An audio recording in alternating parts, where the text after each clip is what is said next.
Le silence avant la tempête. Plus de 1000 bateaux sont maintenus à quai au bord de Chapo de la ville de Yangtiang. Plus de 4000 pêcheurs et pisciculteurs sont sur la terre ferme, dans l'incapacité de faire leur travail.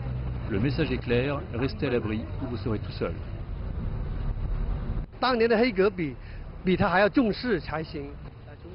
Nous prenons plus de précautions qu'en 2008 face au typhon Agupit. Nous travaillons 24 heures sur 24, 7 jours sur 7 pour faire face au typhon et à l'inifugation. Les deux sont étroitement liés. Si un incendie se déclarait, les conséquences seraient désastreuses.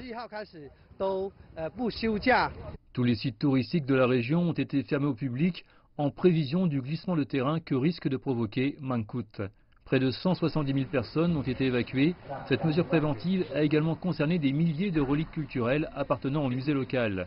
Elles ont été récupérées d'un ancien navire qui avait fait naufrage et ont été transférées en lieu sûr. Nous transférons 2000 reliques dans un entrepôt. La plupart sont des objets vulnérables en or et en argent et des céramiques.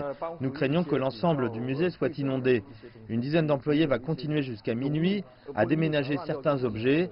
La dernière fois que nous avons procédé de la sorte remonte à l'année dernière durant le passage du super typhon Hato. Le typhon Mangkhut devrait s'abattre sur la Chine très bientôt.